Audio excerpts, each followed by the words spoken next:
Hi guys, and welcome back to a brand new video here on the channel. My name is James, and today we're going to go ahead and sit down and talk to you guys about Reading's pre-season friendly against Sutton United.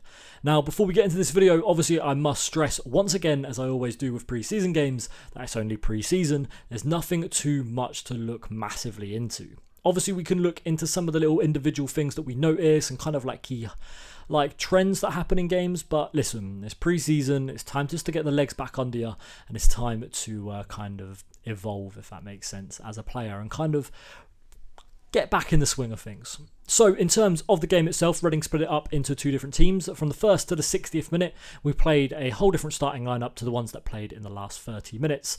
Now in terms of the first 60, Reading went with a team of Dean Bazounis in goal. We had Kelvin Abrafa and Nesta Guinness-Walker in the two wing-back positions. Tom Holmes and Tom McIntyre were in the centre of that defence, with a trialist and Sam Hutchinson sitting just in front of them, the trialist being Luke Amos.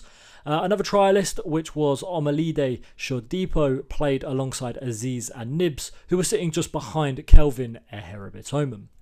Now, that was the starting 11 that Reading went with. At half-time, Jockle Anderson replaced Dean Bazounis and proceeded to concede 2 goals after the break, as Reading lost 2-0 to Sutton.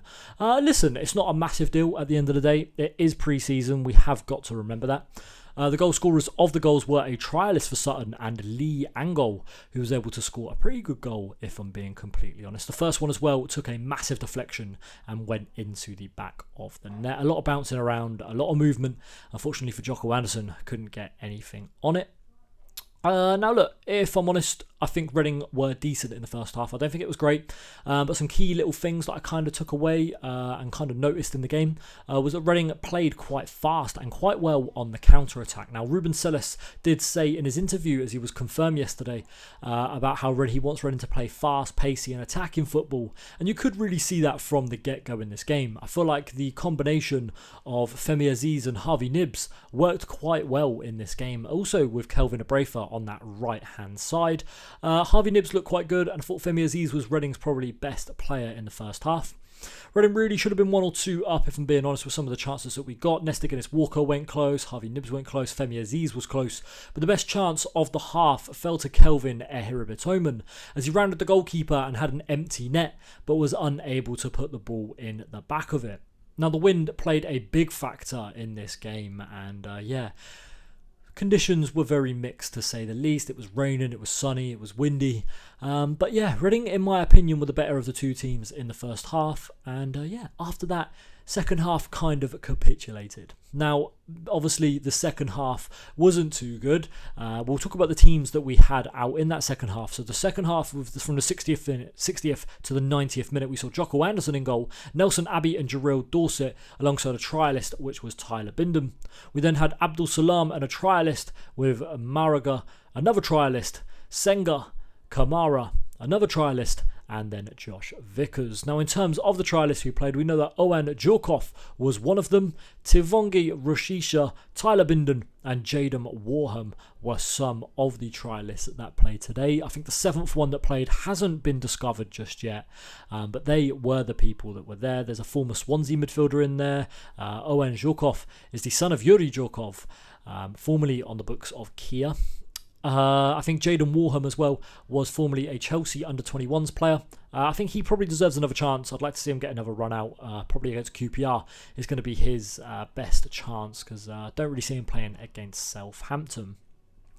Look, in terms of the trialists that played today, I think Luke Amos was probably the best out of all of them. Olamide Shodipo probably deserves another chance as well. I thought he was decent in spells. I think he had good little flashes here and there. Went missing a little bit in the first half, but had some great moments as well. Luke Amos, though, in my opinion, probably will be the one that does get picked up. I think we probably need to pick him up quick, because in my opinion, if he can stay fit, he'll be a good addition to any League One side. Now look, we're not going to sit here and massively complain, but the defence obviously wasn't too great. When you look at 4 of the players that I'm going to pick out here, they really should have a lot more chemistry between them, and it really seems like they struggle to not communicate, but they seem to have a lot of struggling when it comes to chemistry with them. Sam Hutchinson, Tom McIntyre, Tom Holmes and Nesta Guinness-Walker are the 4 players that I'm going to pick out here. look, they've been playing together probably for about a year. Obviously, Sam Hutchinson went out with an injury for a long time, but I really would have thought there'd be a lot more chemistry between them than there is. And it seems like the efficiency in terms of the defence really is lacking when it comes across this back four. Now, look, I'm not going to sit here and slag Kelvin De Brafer off. Obviously, the young lad is just coming into the first team. But look, I think there needs to be a big change really in terms of Reading's defence, as we've had the same defence for a while now, and it still hasn't improved. Tom Holmes and Tom McIntyre, maybe they aren't good enough. Unfortunately, I sit here and say that. As two academy boys, you want them to do well. But listen, if we were in this transfer ban, would Tom Holmes still be at the club? I'm not 100% sure. Would Tom McIntyre still be here, playing week in, week out as the number 1 and number 2 choice really at centre-back? Not too sure. Now, that's going to be it for this video, guys. Hopefully you've all enjoyed it. Key takeaways are that Reading look good on the counter-attack, quite fast and pacey.